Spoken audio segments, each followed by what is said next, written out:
Hi, welcome to Africa's Next with me, the Macall Mensah. Africa's Next is an initiative of Voice to the Nations and Break the Silence organizations that seeks to throw the spotlight on entrepreneurship as a developmental, industrialization, and continent building and advancement tool. Africa's Next is a special entrepreneurial mentoring program that is set to mentor Africa's next superpower generation. We aim to achieve this by pairing seasoned entrepreneurs with a passion for African development and advancement with up-and-coming entrepreneurs to provide direct mentoring and access to funding for the entrepreneurial endeavors. On today's show, we are speaking to somebody I personally adore, somebody who has lived the life that people wish to live. He's a mentor. His name is Dr. Samuel Jacobs-Abbey, the Executive Director of Jacobs-Abbey Global Institute of Leadership Studies. He's a scientific researcher, a consultant, a diplomat, an expert in public health policy. He has an extensive background in international human rights, leadership and conflict resolution. He's a distinguished fellow from the Institute of Comparative Studies, University of Connecticut. He holds an associate degree in health information management and a Bachelor of Science in Healthcare Administration from Purdue Global University. He holds a non-academic certificate in COVID-19 contact tracing from the Johns Hopkins University. And one of the major things he has done in his career is that he has presented and discussed research papers at several international conferences. In addition, he has chaired conference sessions on global health issues, corporate governance, human rights leadership, and in emerging community or economies. So that's the person we are speaking today on the show. He is very respected and known for his extensive charitable works, contribution to the community, and of course, his career has served on various commissions for reducing poverty in Africa, promoting economic development, and also reforming leadership. As I said, he's a very passionate person, and he's passionate about training and educating, and he created the Jacobs-Abbey Global Institute of Leadership Studies to help students nurture their skills and knowledge. Samuel, as the usual calling, is a frequent speaker at the United Nations keynote, and is a keynote speaker of charitable events across the globe. And is also the chairman of board of directors for African Girls Hope Foundation. So with all these qualities, this is the man we are talking to today on Africa's Next. I can promise you it's going to be an exciting show. You're going to enjoy yourself, learn a lot live on Africa's Next. We go for a quick commercial break. When we're back, we'll be joined on our interview screens by our guest for today for an exciting interview. Remember, the show is brought to you by Voice to the Nation and also Break the Silence organization. Don't forget to go to our Facebook page, like the page, invite people to come and like the page. This is where you have the conversation, any discussion you want to have, anything you want to tell the mentors that will be passing through the show. This is the right opportunity on our Facebook page. Let your thoughts be felt on that Facebook page. Go for a quick commercial break. When we come back, we speak to our guest for today. His name is Dr. Samuel Jacobs-Abbey. Africa is on the precipice of a breakout onto the world stage in a way and manner that has never happened before. And at Africa's Next, we are poised to enable this advancement. We believe in mentoring the next superpower generation of entrepreneurs to enable them push Africa onto the world superpower stage. At Africa's Next, we are pairing seasoned mentors, industry experts and professionals, policymakers and social change advocates, etc., with upcoming entrepreneurs across Africa to offer mentoring opportunities. Mentees stand a chance to access funding after successfully completing their mentoring program. Join the discussions on our social media handles at Africa's Next SPG on Facebook, Instagram, and YouTube, and be part of our privileged entrepreneurs who get to be mentored by the world's best. Welcome to Africa's Next, mentoring Africa's next superpower generation. Sir, good evening and welcome to Africa's Next. Good evening, and thank you for having me on your show. Good evening to all your listeners around the world. It's a pleasure to be on your show. Thank you. It's an honor to host a Santa Clausian. I have to say this, I'm beaming with a lot of smiles because of the fact that you are Santa Clausian, you are the president of Adisada Obo, the northern part of America. This is a great honor, sir. My pleasure. Adisada College, it's as you know, is the only college in Ghana, and so we pride ourselves based on the the fact that it's the identity of our roots. And in as much as we've left the hill many, many years, we're still attached to the hill because wherever we find ourselves, the spirit of the Santa Clausians are with us. And so it's just an honor to be a Santa Clausian. I tell people it wasn't a right to be in a disco. It's a privilege. So I'm so grateful. Privilege. It's a privilege. That's right. That's right. They call it the school of great men. That's why great men are. So let's get into the conversation today. Who is Dr. Samuel Jacobs-Abbey? I just want to know a little more about you. I've said a lot. I read, and at a point I was like, how did this young man get to where he has gotten to in these 10 years? Who is Dr. Samuel Jacobs-Abbey? Well, sometimes it's difficult to talk about yourself, but I always allow my works to speak for itself and also to define who I am. But for the purpose of this show and for your listeners from around the world, I will basically say that I am a very humble individual. Like you rightly said, I began my early educational career at the College in Cape Coast. Had an opportunity to travel to the United States after my schooling, pursue different programs. Started with an associate degree in health information management, and then also got a bachelor's degree in healthcare administration. Went on because I have a deeper understanding of entrepreneurship.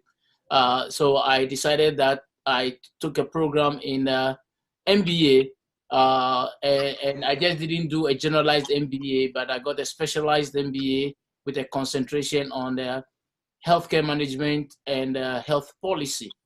And of course, because I have a deeper understanding of the subject matter and I wanted to become an expert, I went further to pursue a Doctor of Philosophy, which is a PhD in public health policy. I'm sure you could see one thing cut across healthcare and policy. I have a very deeper understanding when it comes to the issue of policy. I think structurally, I think legalistic, and so policy is one of the things that I love to do. And that's one side of my life because you could realize that everything falls within the space of health and policy. I have another life which I cherish so much, which is the life of a conflict analyst and a human rights activist. I have worked in different sectors and different places in my life in the area of conflict, peace building, negotiation, and human rights, from civil society organizations to the United Nations, to African Union, to West Africa, Economic Community of West African States, and different areas of work in that area. So when I put the two together, it enables me to cut through areas that most people are unable to cut. But above all, in one word that I use to always to describe myself, I am a privileged child because God gave me different opportunities that most people wouldn't have. So that is what I can say for myself.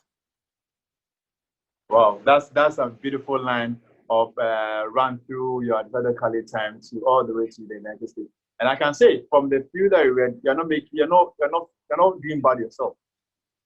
Well, I tried. I tried. You know, we live by principles of life: honesty, determination, focus, persistence, and goodwill. And so it becomes a guiding principle for me. So by the grace of God, yes, I'm doing well in every area of work. I took, apart from all the secular activities that I do, I also don't joke with my source of power, which is God. And so I am a minister of the gospel as well. So I take inspiration from the work of God and then transcend it into my secular world. So because if you have the backing of heaven behind you, you become successful irrespective of the opposition. So how do you see Africa in the next 5 to 20 years, regarding the industry you find yourself in, the healthcare and the policy, including your entrepreneurship bit, where do you see Africa in the next 5 to 20 years? Well, thank you very much. That's a very good question. This question I've been asked many times. I was asked this question, where do I see Africa in 5 years or in 10 years, when I was at the age of 17. And wow. I was asked that same question again when I turned 21. I was asked that same question again when I turned 32. I was asked that same question again when I turned 40. And now I'm being asked that same question again in my mid-40s. Now, the reason why this question kept coming up is because Africa, with all its potentials and with all the opportunities available to us, we are able to take advantage of the resources that we have. And so that has created a level of stagnation for us as a continent.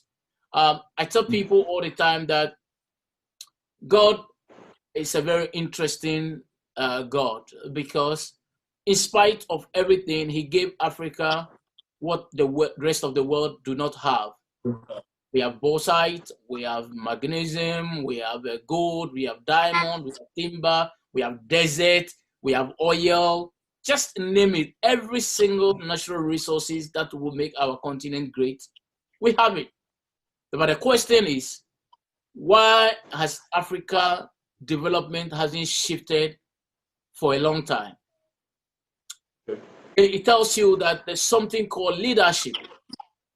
Leadership plays a very pivotal role in the development of every nation.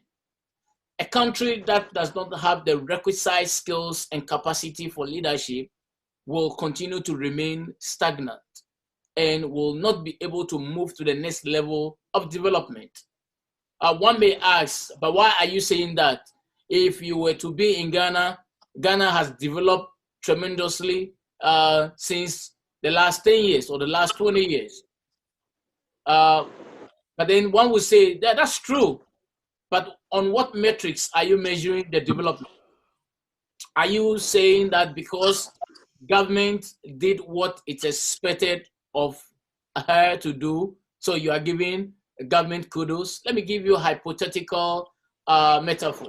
So for instance, you are a father, and it is your responsibility to take care of your children and send them to school. Now, because you did that, do you want us to give you a trophy? Oh no, it's your responsibility. We elected you as a government to help develop the country. And so if you do the basic things that you were elected to do, nobody should give you, yeah, we congratulate you for doing what you are supposed to do, but you haven't gone above and beyond. Above and beyond is what makes one unique. Now, the whole world is talking about Rwanda for a reason. It's because the leadership of Rwanda is going above and beyond. Ghana, for instance, exactly, Paul Kagame is doing extremely well because it's going above and beyond, taking advantage of technology, taking advantage of human capacity and human resource, and transforming the country into a better country. And so if you ask me this question that has been asked many times. With that, does it look as if Paul Kagame and his Rwanda country are leading the race to the level we expect Africa to get to? Are they leading the race? Are they giving the other African countries the gap? Or he's just doing his bit and others are also catching up? Well, unfortunately, he's doing his bit, and others, it's a catch-up game. But you see, the African continent, I was actually going to talk about the regional integrations. See, the African continent runs within the regional integration. So you have the ECOWAS, you have SADC, then you have the Great Lakes, then you ask yourself, so why is it that it is so difficult for one to travel from Accra to Lagos by road? If we have regional integration, then I should be able to go through the borders without any difficulty, without paying any bribe to anybody. Nobody should extort what I have there should be a free flow of movement. Now, why is it that anyone who has traveled that route has a complaint? It means that somebody who has been entrusted with free flow of movement within the West African Regional Integration Program is not doing his or her work properly.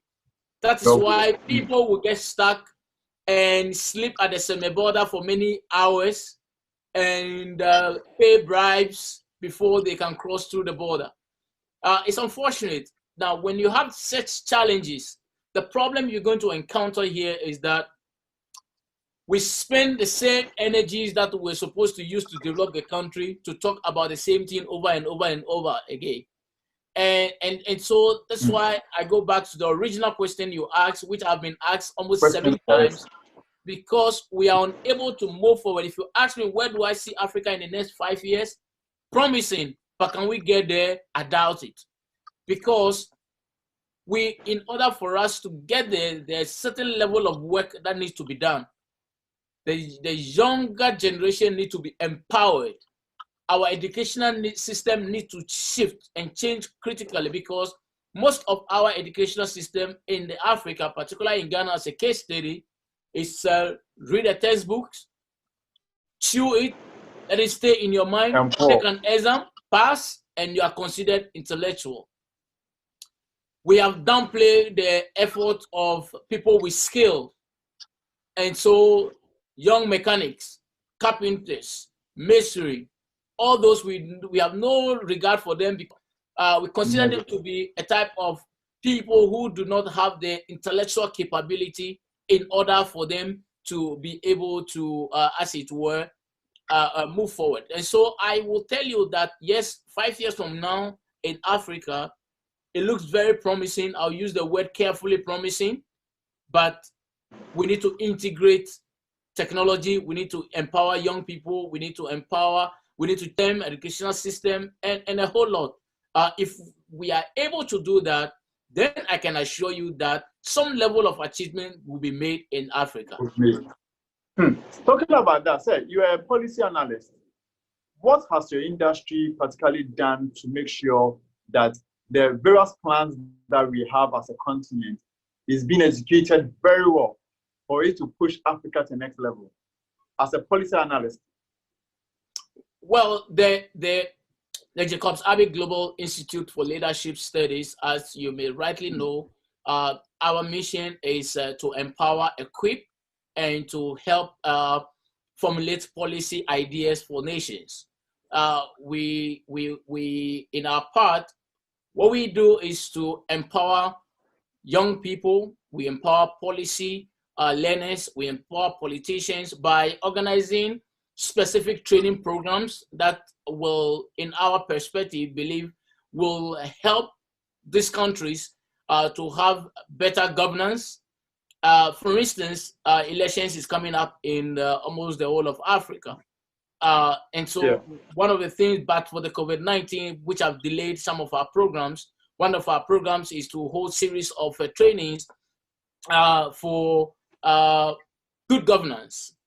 People need to understand that policy is just a guideline. And that when we are formulating a policy, we don't make policy decisions based on politics.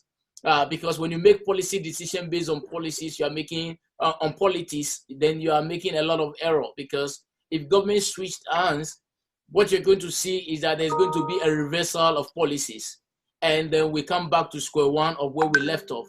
But when we are developing policy, we develop policy according to the needs of the country. So you get a lot of people involved. You get technocrats, you get scholars, you get politicians, you have business class, you have think tanks, so that the brain coming together would discuss without any form of political biasness. And so in our institution, one of the things that we do a lot is to design programs to governments, to institutions, to civil societies. And if they want us to train them, why not? We design specific training programs for them, and we train them and we empower them, because we believe that like Albert Einstein once said, you cannot change a circumstance with the same mindset that created it. And so if the mindset that created the problem that we find ourselves in Africa, if we are using the same mindset, I guarantee you 20 years will come and will remain the same. Let me tell you a funny joke, a very interesting perspective. Back in 2001, at the Accra International Conference Center, heads of states of Africa came together to formulate what was then known to be the United States of Africa. And when they gather, the idea is that, of course, if you are forming a United States of Africa, then you are looking for one president, and the rest of them become governors. Exactly. So you see the same mindset. In that meeting, it turns out that African leaders weren't ready to accept the fact that somebody is going to rule over them, because they came to the meetings as presidents and they don't want to go back as governors. And so for that reason, the meeting unfortunately ended not on a good note. I recall brother Muhammad Gaddafi of blessed memory, jumped in his car, took his entourage and left the place. I recall President Yoweri Museveni of Uganda, left Uganda left actually the place angered because he wasn't prepared to become a governor. I still recall, because I was in that meeting, I still recall the face of Abdoulaye Wade, the then president of Senegal, so disappointed because he came with a pen from Senegal ready to sign. And the sad part of it is that this was actually done. The event was hosted in Ghana for a reason, because that has been an idea that the late president of Ghana, Dr. Kwame Nkrumah, Dr. Kwame Nkrumah, has been propounding for all his life, to see Africa become one. And so they thought that having the event in Ghana would bring an inspiration. But unfortunately, the Ghana government itself wasn't on board for that purpose. It was one of the most disappointing times we encountered during the 2001 period. So this tells you that when you are developing a policy and you start looking at your individual effort, it becomes difficult for you to succeed. So it's clear that our major problem as a continent is that nobody is ready to sacrifice for the greater good. We're all thinking about small benefits that we will get as a nation, but not as a continent. Well, which is okay. I mean, I whenever I hear a politician say it's for the people, of course it's not for the people. You have an interest. If it's for the people, then you should be able to say, well, then Macall should become the MP and not me, because he can equally do. He also has an interest of the people. Everybody is talking about the people, but the fact of the matter is that, you see, we should learn how to integrate our skills and our ego and empower others to come along with us. A critical example is when in Africa, winner takes all and loser get nothing. Like, seriously, ask yourself that question. What kind of political system is this? Because if advanced countries like the United States, which is over 400 something years old, with over 45 presidents, and you're talking about maybe Ghana, which is 60 something years, and you're comparing that to 400 and something years of existence. If the United States is practicing a political system of administration where winner takes all, it's because they've gone through many phases and they will be able to endure. Okay. Why will a great brain, great minds who are serving as technocrats or ministers of state, because their party lost power, all of their wisdom and their knowledge is trashed, and new appointees come to office and begin to ridicule people who have spent years to acquire skills and an understanding of a terrain. You see what I'm saying? So in order for Africa to move forward, we need to design. I always advocate, and Dr. Arikana Kwa from who was the former AU ambassador to Washington, always propound that Africa must need to formulate its own political system. The reason is because, let me give you two names, maybe that will help you familiarize yourself with, and your audience to familiarize themselves with what I'm trying to propose here. Now, look at somebody like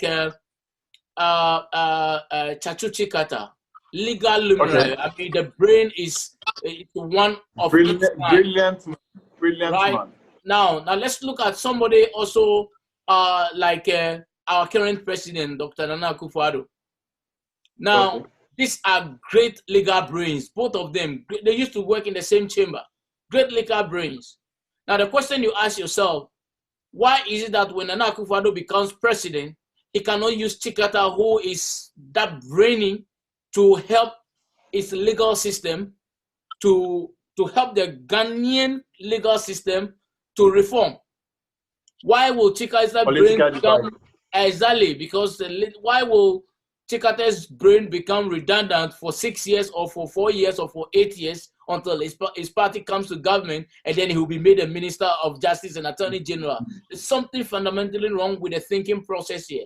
Because if we really, really want to help our country to grow, my proposal is that every government should have a national think tank of experts. It doesn't matter which political party you came from, your knowledge is being sorted to help, and our people themselves should also understand that the development of our nations are important than our political affiliation. And so we should not have a problem if we know that, like we have a crisis, we are dealing with COVID-19. Now, whether you like it or not, the past president, John Mahama in Ghana, for instance, dealt with Ebola during his tenure as a president. Ghana may not necessarily have a huge case of Ebola, or even if any at all, but the preparedness towards it is there. And so for that reason, when we are dealing with COVID-19, we should be able to consult and say, hey, when the Ebola crisis broke off, what did you do? What were the strategic plans that you put in place? And see if we can pick some good nuggets from there and apply it to the work that we're doing. But then it becomes a problem that we can't even consult. And that is why in Africa, we see a lot of we retrograding instead of going forward, because the people that we serve, the community that we run with, unfortunately, focuses on self-centeredness, and they see politics as a fight rather than development. So fantastic. You mentioned COVID-19. That'll be our next line of question. And from the little write-up that we read about you, realize that you have a non-academic certificate relating to dealings with COVID-19 and contact tracing. So how has COVID-19 affected your industry as a leadership and a policy analyst? How has it really affected your industry? Well, that's a very interesting question when it comes to the novel virus, otherwise known as COVID-19. I am sure the world never expected that today Macall and I will be having a conversation in the US and in Ghana. The reason is because it depends on the lens that you are wearing and how you see challenges when they come your way. Whether we like it or not, the COVID has changed our way of behavior. It has changed a lot of things, both negative and positively. Majority of people never expected that their life will be so impacted just as we are now. But again, I like to dwell much on the positive end of the COVID-19 to the negativity which has been on media all over the world. Now, few people have asked me, why is it that the media talks about COVID-19 in a negative way in such a manner? But I always tell them that, well, it has always been the same. Nothing has changed. The fact of the matter is that in this dispensation, we have opportunity that information gets to us quicker than it used to be. Back in the days, you will have to wait for 9 o'clock news to hear about the pandemic. But at this point in time, once it comes to somebody's WhatsApp page, it is forwarded and it's reshared. It comes to Twitter, it comes to your Facebook, Instagram. So the information is right by your nose. And so when that happens, the problem you're going to get is that people are always quicker to share negative news. And so for that reason, our brain gets to absorb a lot of negativity. And that is why it appears that the COVID-19 have, of course, we agree that it has changed the way of behavior. But for us as an institution, we took advantage of the COVID situation and began to organize a series of meetings virtually. We have technologies available to us.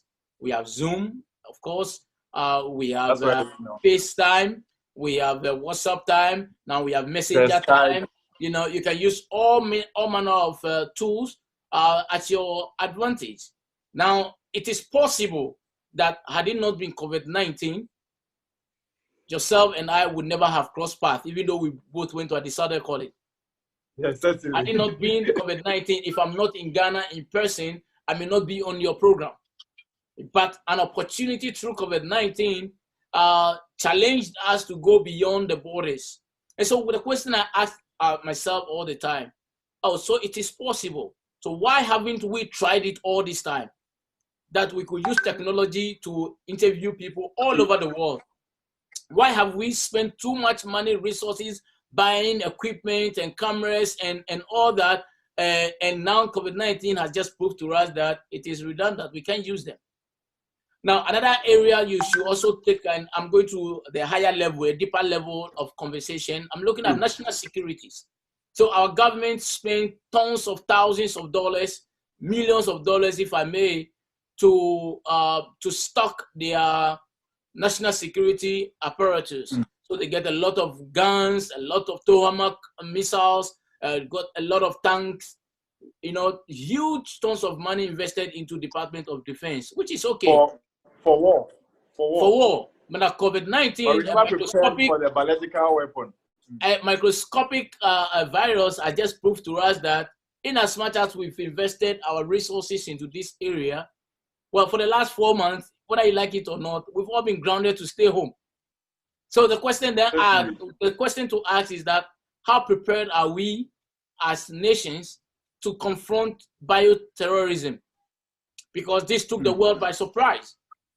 How prepared are we that when we have an encounter with circumstances like pandemics, the investments that the actual question that comes out of this is that, are we misprioritizing our national resources and our funds? In our workplaces, you know, never did we ever thought or expect that a time will come that majority of us will be working from home. So one advantage or positive outcome of COVID-19 has also proved that even if our countries and our cities opens back and we go back to our normal day-to-day work, we can still expand our workforce base by getting some people to work from home for us. How about that? I think that's fantastic. Very much fantastic. So about that, what has your organization done? Have you done any cross-country, any continental project to help educate people relating to COVID-19? Well, at this point, as you know, we are unable to travel because all of our airports, including the largest airports in the world, in the United States, have all been shut down. So we're taking advantage of the Zoom technology. One of the things that we've been doing, in fact, we've organized a series of global, we call them global webinars. And the global webinars, we picked up a very relevant topic. And then we bring speakers from all over the world to discuss the subject matter. So we've talked about mitigation. We talked about survival of COVID-19. We've talked about diplomacy. We've talked about mental health. Next July 4th, we are going to speak on how do you call it, social change impact of COVID-19.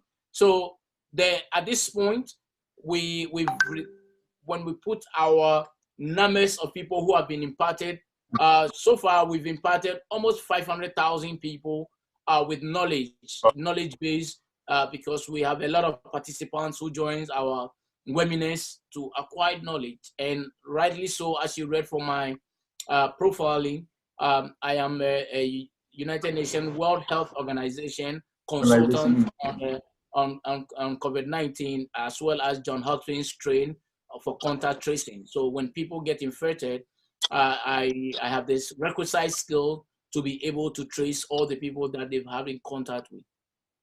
If we are talking about Africa, COVID-19, we know Africa, we didn't really expect it to hit us like how it has. I remember when it started in somewhere around December, January, Africans were like, oh, this one is a white man's sickness. This one will never get Africa. And it has hit us very, very hard. How many years do you think we can overcome this, our economy, everything relating to Africa coming out of COVID-19? How do you think we can do that? Well, good question. When people were, advocating that it's a white man disease and this virus has nothing to do with Africa, it's immune to Africa, our weather will not even be Africa and all that. I keep telling them, I said, well, you're making a great mistake. One of the things that I fear most is the pandemic hitting Africa hard, because it's going to destroy and wipe away all of our efforts. And for the reason is because, remember, if you don't have the requisite equipment to test, you wouldn't know who is infected. And so when it began, we didn't have the resources. And so a lot of people were already affected, but because we didn't have the resources, we thought that we never had them. And I was on a forum organized by the World Health Organization, and I did mention there, I said, well, the reason why probably you don't see it is because of the lifestyle of most Africans. A lot of us do a lot of working, a lot of walking, a lot of us don't drive, so we have to struggle to fight for vehicles. And so our energy level is very strong. It's high. And the type of food we eat in the Western world, we call it organic there. In Africa, it is not organic. It's our normal food. We eat natural processing food. And so all those help boost our immune system. And so for that reason, we don't seem to know people who have until we started testing.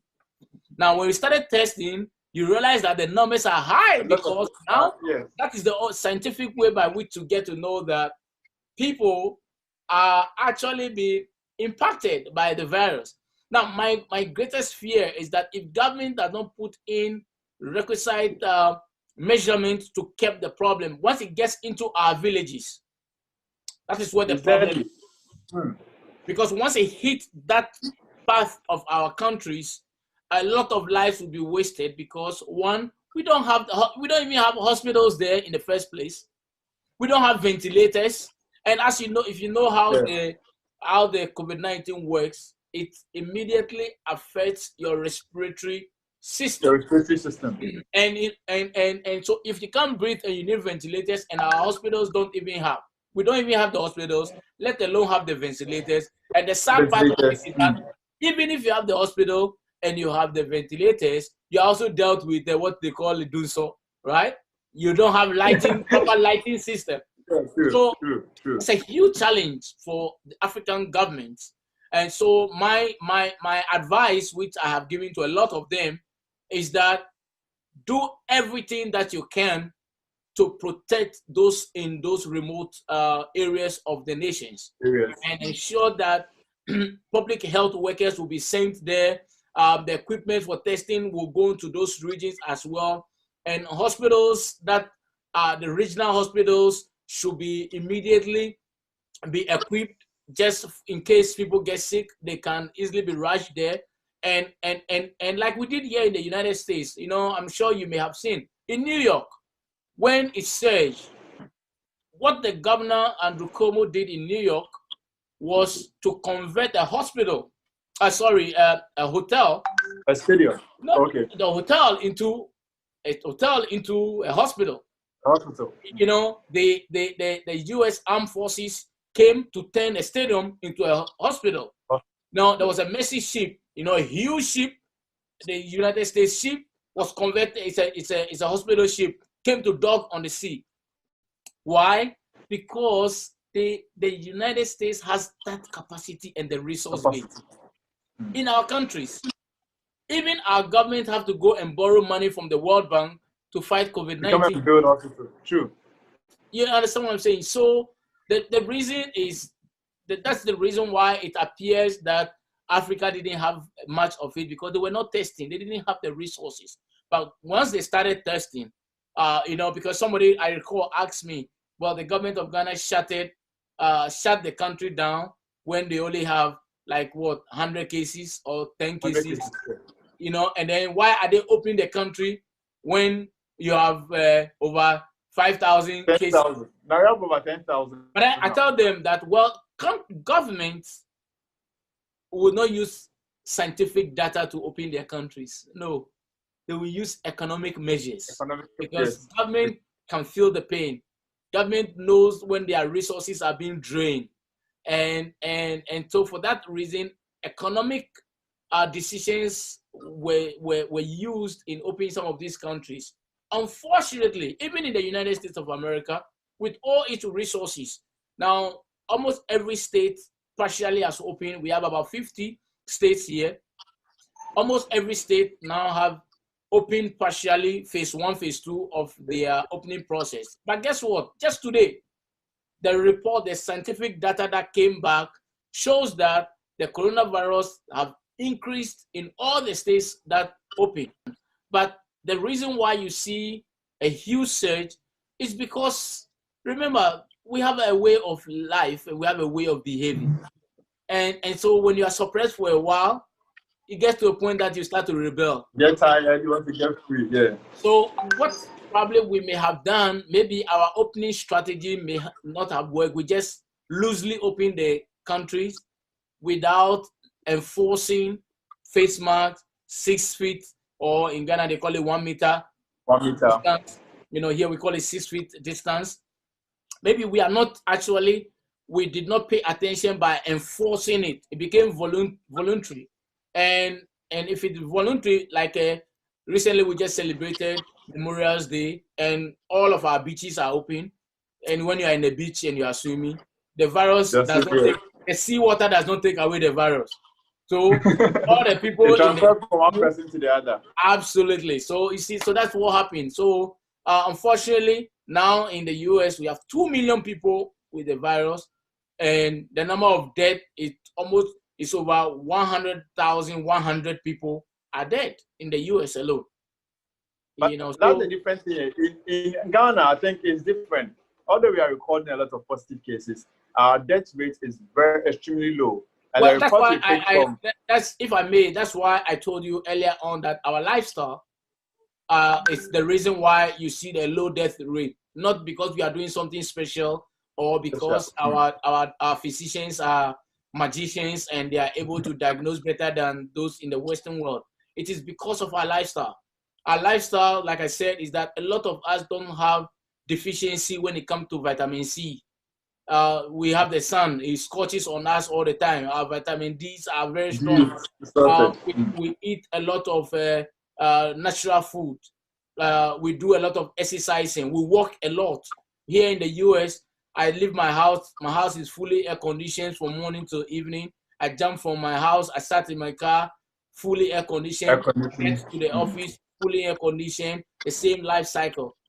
You know, if I don't make an effort to maybe go for jogging or walk, then my life becomes a cycle and nothing happens. And then the food we eat here, we don't have farming here that we just go, like we go to market and buy food. No, here the food we eat, everything is frozen.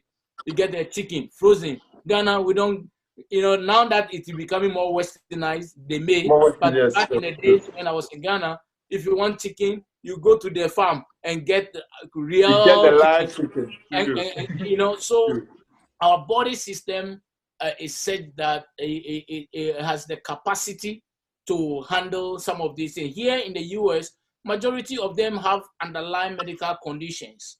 You know, so majority of them either has a cancer, somebody is surviving from diabetes and all that. And so once you get infected and impacted by this virus, unfortunately, by the time you see Jack, it has already taken your life. So we're having an interesting conversation with Dr. Samuel Jacobs-Abbey. He's the Executive Director of Jacobs-Abbey Global Institute of Leadership. It has been an extended interview. I'm really enjoying myself, and I'm also learning a lot. We're going for a quick commercial break. When we're back, we continue our discussion. This time around, we move from the leadership-based Africa. We come to entrepreneurial. We come to his work itself. We come to his work, that's the global Jacobs-Abbey Global Institute of Leadership Studies. He will tell us of how it all started, the dream, why he thought it wise that as somebody who was achieving and doing a lot diplomatically, he could shift from there and do something on his own.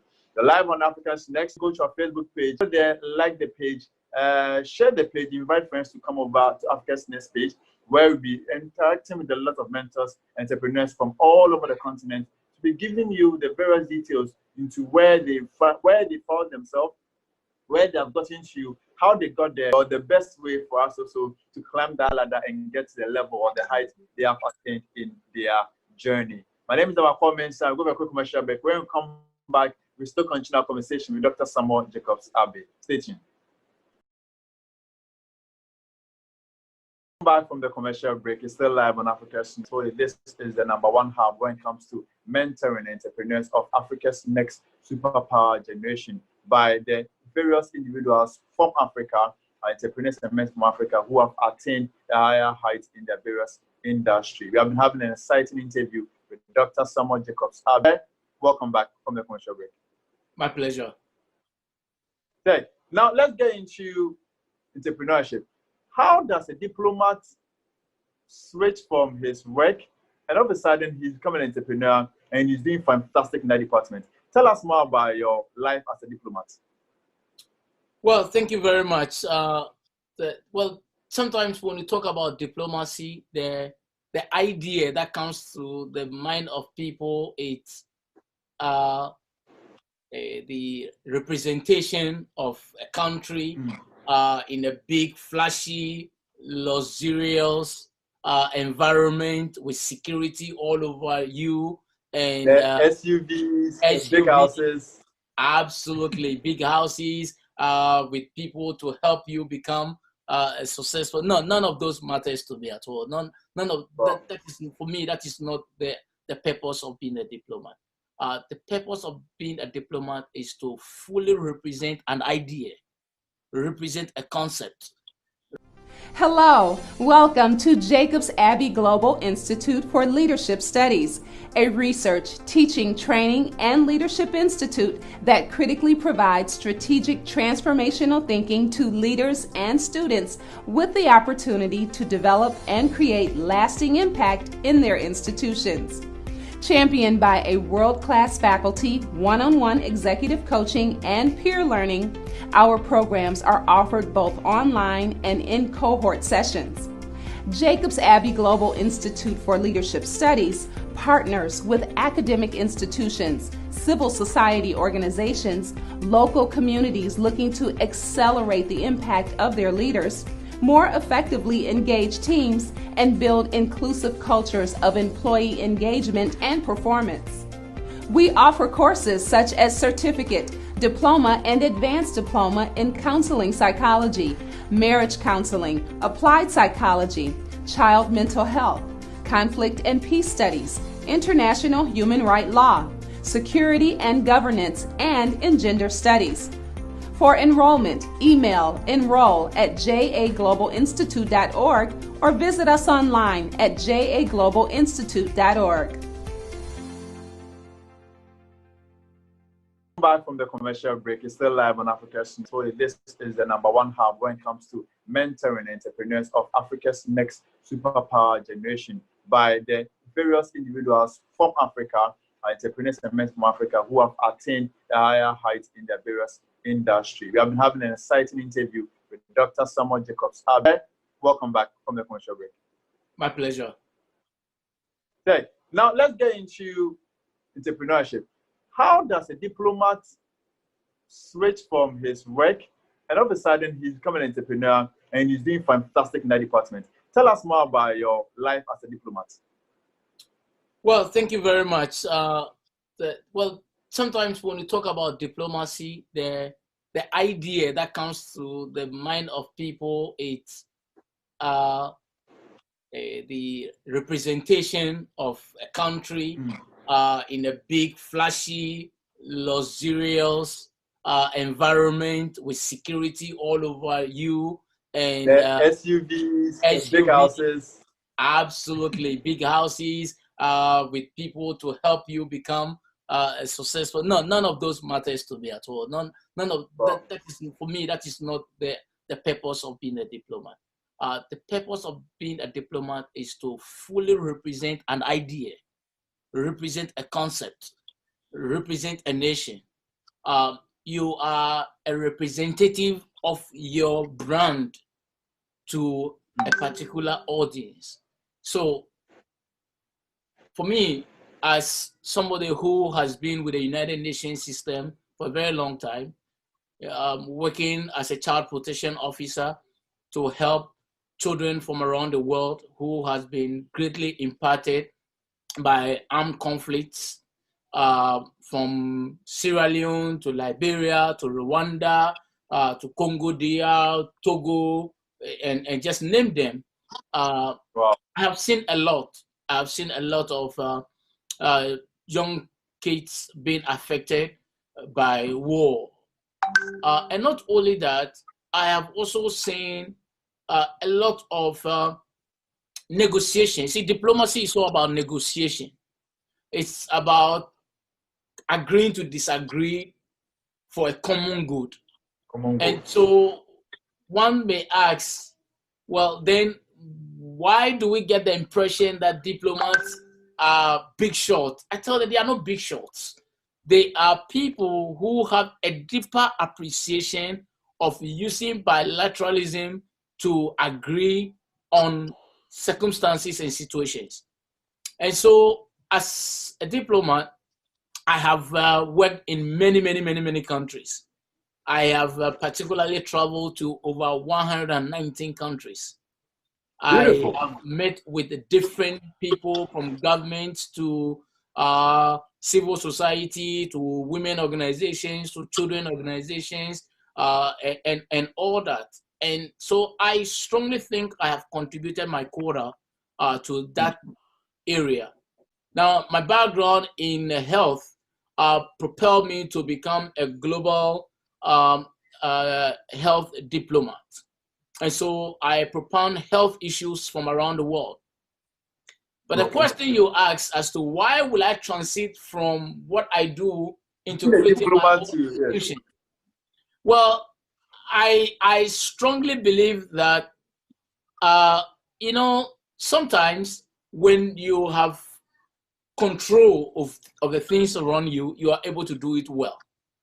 And our passion drives us to be successful. And so, remember I told you that I studied to earn an MBA. And so, to have a master's in business administration, it means that you have that brain of having an entrepreneurial background. And so I took advantage of that, and then I have traveled around the world a lot. I have seen what is needed. Now, when I work for big institutions, huge corporations, you don't have control. The organization is driven by a board of trustees and people, technocrats, who are easily influenced by the system or by politics. And so you are not able to champion the dream the way you want to. And anybody who has read Martin Luther King book, I Have a Dream, knows very well that a dream is anything that bubbles in your stomach. And when the dream is bubbling, with all due respect to women, like a woman carries a baby in the womb. The fact of the matter is that the baby needs to be birthed. And whenever there is a birth of a new thing, there is celebration. That's the point. So that pushes me to ask myself, how can I locally help change the world? And I realized that I could do that easily by bringing my skills and my knowledge into an established institution. And there are a lot of people, a lot of young people around the world who, one way or the other, are looking for opportunities some way, somehow, to be empowered. They may not necessarily qualify to go through formal schooling. And so they are not empowered. They become disempowered. And I strongly believe that knowledge is powerful. And an application of knowledge actually makes you become a utility player. And so I created the Jacobs-Abbey Global Institute for Leadership Study together with my wife. Organization is run by the Board of Trustees, which is chaired by Professor Dr. Gerard Akama Onyari, based in Canada, in Kenya. And we have a formidable Board of Trustees. We have lawyers, we have doctors, we have pharmacists, entrepreneurs, scholars who are all on our board. The reason is because these are people who understand the concept and they know the importance of equipping people for possession. And so what the Jacobs-Abbey Global Institute has done so far is that we've identified a pool of people who need to be empowered, partner with institutions locally to ensure that the work is done locally. And so that skill is what we needed. And I tell people all the time that don't wait for government to give you a job. And that's a problem of a lot of students. They come out of universities and they are unable to find job, and you see them in the afternoon sitting under a mango tree playing draft, and if you ask them, well, there's no job. You can create jobs, sir. You can create job, ma'am. You can create your own job. It doesn't take anything to create your own job. All that it takes is for you to be focused, proactive, and acquire a skill. Thank you. So when did the institution begin? So the Jacobs-Abbey Global Institute began in 2017 in Washington, D.C. Wow. And so far, what has been the impact in Ghana as a country and the other African countries? What has been the impact so far? Well, the impact has been great. We've equipped a lot of people. We've equipped a lot of institutions. We've equipped societies. We've actually honored people who, we have a program every year in October. This year, unfortunately, because of the COVID-19, our Board of Trustees are still discussing whether or not to host it. But we have a program that honors people who have excelled in their field of endeavor. So last year, for instance, we honored 7 individuals with the Jacobs-Abbey Global Institute Leadership Award, which is named after Dr. Nina Mayoff, a seasoned diplomat. And it's a way to build capacity of people. So because we are a Washington-based organization, unfortunately, most of the folks in Africa are not physically able to come to our institute. And so we use online technology.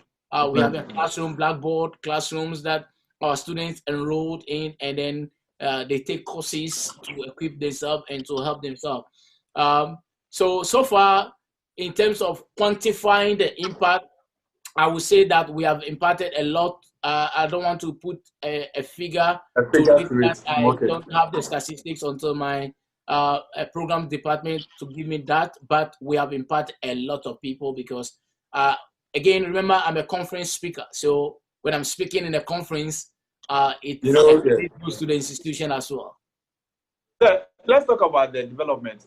Now we have done the Jacob-Abbey Institute of Leadership, Global Institute of Leadership, where you are training the individuals to get a level when it comes to leadership. What next for you as an entrepreneur? Well, what next for me is to take the institute and decentralize it into the regions of the world. Now, And how do you do that?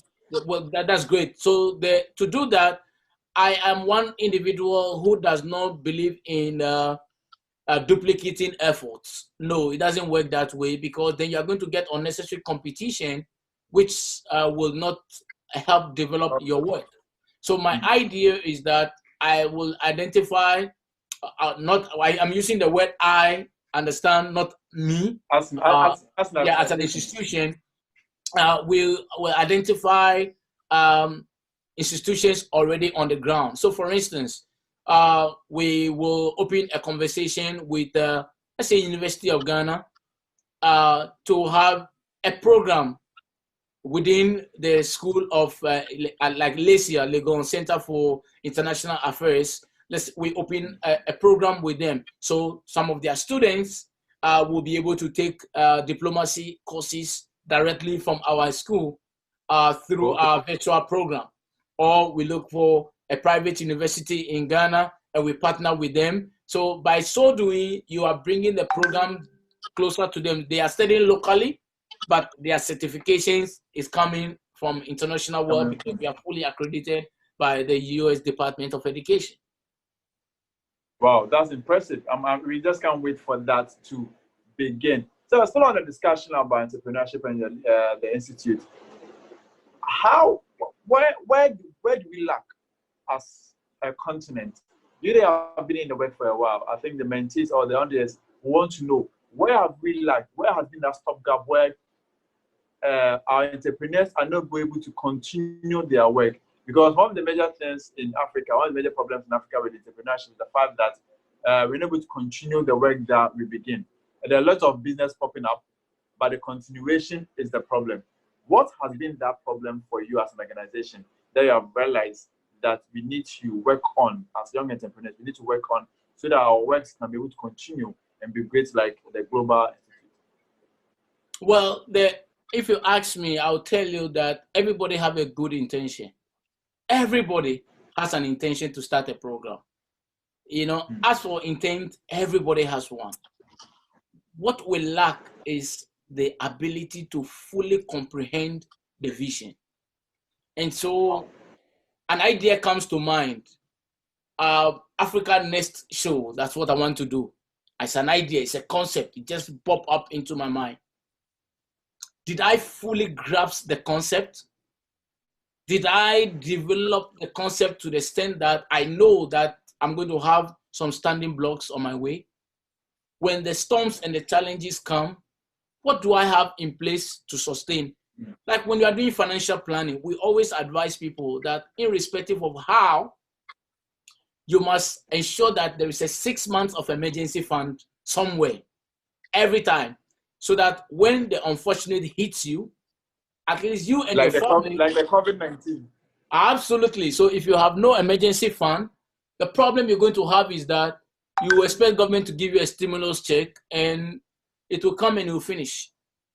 So it's the same way. The problem with a lot of our people is that when an idea pops into their mind, they run with the idea without fully understanding the concept. And so in order to be a very successful entrepreneur, you must use the ifs and the whys. Because if this happens, what will be the plan B? What is the alternative plan to sustain this group? Remember, I always say that if you go back into your mind, you will realize that there are a lot of companies that spun up in Ghana. And majority of them are gone. Nobody even hear about them again. Gone, yeah. You see them advertising all over, and then all of a sudden they are gone. Like you ask yourself, this group, are they still alive? Why? It is because an idea, a concept was developed, but the sustainability of the project was not factored into it. And it is very important to become a successful entrepreneur. You must be very consistent in what you do. Consistency is the key. If you don't have consistency, don't even start it, because time will catch up with you.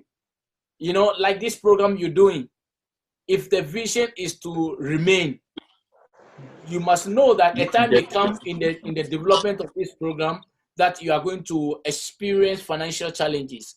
If your sponsors are not coming the way you are expecting them to come, what is the plan B to sustain the program? Majority of entrepreneurs don't have that sustainable plan. And so when something happens like this, what happens is that then they gradually start reducing their hours, start reducing the time allotted to the program, and the next time they are phased out of the system. That's right. Wow, fantastic. I think this is something that personally I've gathered a lot from the issue about sustainability. So you do a lot of inter-country trading relating to the leadership school. How does that affect entrepreneurs, young entrepreneurs coming? Do you think it's advisable that an entrepreneur from Ghana will begin to expand his territory to Togo, Burkina Faso, South Africa, to Benin? Do you think it's advisable for us to start thinking that way?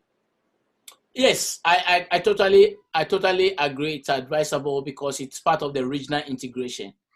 Because remember, when you are empowering people, you must empower them in such a way that it's not only limited to one structure or one block. And so if, for instance, I can reach out to 100,000 young people in Togo, guess what? If I didn't partner with a local institution in Togo, that may not happen because I don't live there. You understand? And so the integration with other partners, because, you know, we don't live in an island. The problems of the world will be solved when we learn to coexist and when we learn to integrate. Because by so doing, a piece of our work is expanded to these nations. And the capacity that we want people to acquire will be built. And that will help, because remember, one of the reasons that why we pride ourselves with our brand is because it's just like you know, I always like to illustrate it with analogies. It's just like I don't know if Ghana you have a KFC chicken. Yeah, we do have great. You realize that irrespective of where you live on the planet, the recipe is the same. True. It doesn't matter where you are on the planet, the recipe is the same. The reason is because a brand is being maintained. And so the same way, if you are building the capacity of people and people become used to your concept and your brand, what you're going to have is that you're going to have a generation of young leaders with that mindset. That have that we can do spirit. Wow. This is deep, extremely deep in there. Let's use the opportunity to go take a break. We come back, we talk about mentoring those who want to pick Dr. Samuel Jacobs-Abbey as a mentor. We talk about the things that you should expect from me. I got a bit of the things you expect for him. I'm sure when we come back, you give us details of those who have started taking. Oh, I want to take Doctor as my mentor. You give us details of the things you expect from him. When we come back from the commercial break, it's still live on Africa's Next, number one hub when it comes to entrepreneurship and mentoring on the African continent and beyond. We want to say thank you to Voice to the Nation, and also to Break the Silence organization for making sure, for putting this program together to help mentor Africa's next super generation. My name is Macall Mensah. When we are back, we talk about mentoring with Dr. Samuel Jacobs-Abbey. Stay tuned, we'll be back soon. Africa is on the precipice of a breakout onto the world stage in a way and manner that has never happened before. And at Africa's Next, we are poised to enable this advancement. We believe in mentoring the next superpower generation of entrepreneurs to enable them push Africa onto the world superpower stage. At Africa's Next, we are pairing seasoned mentors, industry experts and professionals, policymakers and social change advocates, etc., with upcoming entrepreneurs across Africa to offer mentoring opportunities. Mentees stand a chance to access funding after successfully completing. Welcome back from the commercial break. It's still live on Africa's Next. We are having an insightful discussion or an interview.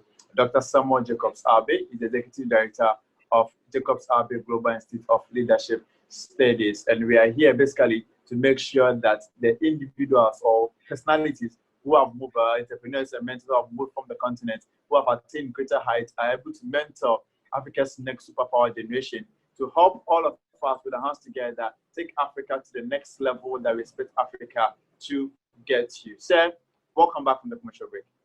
Thank you very much. It's my pleasure to be here. So we are talking about mentoring young African entrepreneurs. What should the entrepreneurs or the mentees who want to take you as a mentor, what should they expect from Dr. Samuel Jacobs-Abbey? Well, thank you very much. I think that the first question rather to ask them is that what are they looking for their lives? The reason is because mentoring is a very, very important step of our lives, especially when it comes to the development of our organizations, our individual personalities, our growth, and all that. And so the individual must know exactly what they are looking for. And then once the individual is able to identify what they are looking for, then they can ask for help to be helped. Now, for me, as an individual, I may be a very nice man, but when it comes to mentoring, I am very, very, very, very disciplined and very strict. Because there is a reason why you want me to volunteer my hours of time that I could be making tons of dollars to use it on you for free. And so then what is expected of you is to be able to up your game, because the purpose is to equip you, motivate you, inspire you, encourage you to become a better leader, a better entrepreneur, a better organizer in your society. And so anybody who will have the interest to choose me as a mentor, I just get to know that your work is cut out for you, because you will love me, you will appreciate me, you will have fun, but I guarantee you by the time you are done with whatever range of duration assigned to you, to me, to mentor you, you will become a better leader. You'll become well equipped. You'll be ready for the next generation of African development, because a lot of knowledge will be imparted, a lot of skills will be put on you, and you will appreciate it. So for me, I think that it's going to be a lovely thing, but just get to know that it's a lot of work. Yeah, from the little we read, I read about you, realize that somebody you love a lot of reading. Should your mentees be ready to read a lot of the numerous books that you have read? Should they be ready? Well, the fact of the matter is that reading is part and parcel of our life, because it helps our brain to develop. But one of the things that I'm going to say, and not to scare anyone who has the interest of choosing me as a mentor, I won't say that it's going to be a demand that you must be reading and reading and reading. Everybody has a different level of learning process. So one of the things that I usually do when I get opportunity to mentor mentees, to have a one-on-one conversation with them first. I will be in a good position to understand their level, because the level of education matters, the level of reasoning matters, the level of processing matters, the level of managing stress and anxiety matters, the level of negotiating matters, the level of dealing with people around you matters. So all this will be assessed, and once it is assessed, then we are able to take advantage of what can be done for that mentor. That's why I said that anyone who wants to come along with me must first identify what they are looking for, because it is what you are looking for is what you are going to get.